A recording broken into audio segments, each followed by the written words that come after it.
everybody, it's reversed, but reversed. I'm back again with another review, this time of episode 130. So let's get into the video. So annoyingly, at the start of the episode, it showed the release of the Strong Spheres to the public, which is obviously very, very bad. But honestly, it's really annoying on the part of the people using it on their Pokemon, because Pokemon are basically the equivalent of pets. And I feel like you should be able to tell if your pet is in pain. And you should care. Unlike these people that only care about being strong. And when his Pokemon ran off, he just ignored it and said he was going to get other stronger Pokemon. It's not the Pokemon's fault you're not strong. You just suck. And of course, Spinel was gloating and being all annoying because his plan's working or whatever. And pretending like he cares about Umbreon. I'm aware they have to do some friendship thing for it to evolve into an Umbreon. But he doesn't care about that thing. He used Laqueum against it. He didn't need to do that at all. The only time he used Laqueum on one of his own Pokemon was against Umbreon, and he could have used it because he was just testing it. He could have used it on any of the other Pokemon there. He could have used it on Nico's Pokemon. He could have used it on Meteo's Pokemon. But no, he goes and puts his own Pokemon in pain for the fun of it. Sorry, I don't like him. But anyway, we did get a cool new dot look, which I am happy about because she wasn't in the last episode, which was annoying.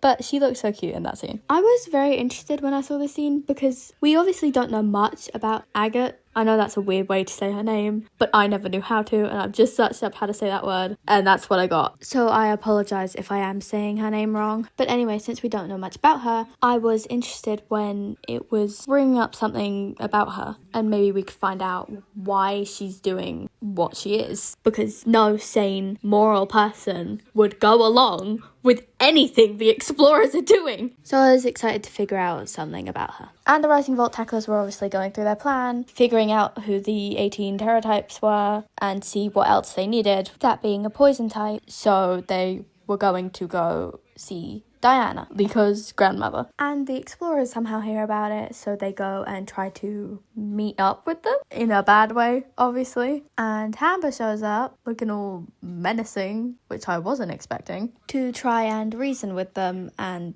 change their mind about being evil, which I knew it wasn't gonna work. They weren't just gonna change their minds like that, especially when they were hurting their own Pokemon, and they didn't care. And we got to see more of Hamba's Pokemon team, which I was really excited to see. Although I definitely wasn't expecting him to have a Rotom. But I was very sure that Hamba would win against them, even though it was a 3-on-1 for some reason. And I was definitely wrong. As usual, I was very annoyed when they used Laqueum on their Pokemon, because that's really wrong. But I was hoping that since Agate didn't use it on her Medicham, that she wasn't going to use it, which again, I was wrong. There's not too much to say about the battle, except it's funny how Sango gets mad within 2 seconds if the battle's not going her way, and she tries to blow everything up. And Agate is very irresponsible as a Pokemon trainer, because I complained about using Laqueum on its own on your Pokemon because it produces cells way too fast. It's really, really, really hurting the Pokemon, obviously. But not only does she do that, but she uses Mega Evolution on it right after, which is insane. Even though it was fine to do that because her feelings were powering it or something, it's still so awful that she would even consider putting her Pokemon through something like that for her goal. Her goal is important, obviously, but it's not worth your Pokemon's health. But anyway, the cooler one, Amber, has a Blood Moon Ursaluna,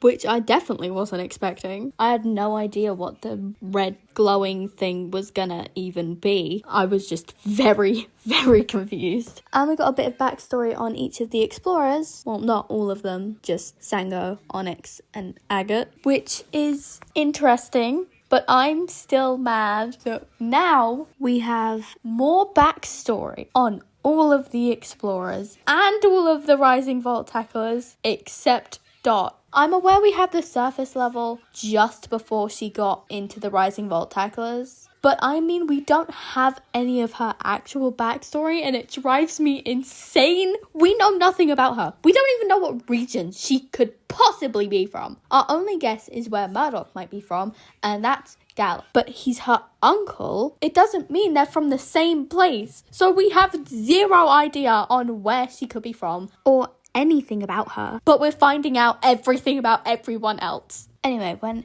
Agate Mega evolved her Medicham, the fight got too much and Amber had to ditch. But he did mention a Metheo, which I'm excited to see how he shows up again, or if he does show up again, and if we know what they're gonna do, because I assumed we weren't gonna see him again until they were in Lacqua. But maybe that's not the case. And the best possible thing out of this episode, I was so excited when I saw it. I almost screamed because I really wasn't expecting it, and I was so happy that Freed's gonna be in the next episode. I mean, he was in the end of this episode, but it's gonna be like a partial Freed episode, and I'm so happy about it. And Freed coming back is a really good thing. However, not all of the preview for the next episode is as great as Freed coming back, because unfortunately the other part of the preview was showing a character I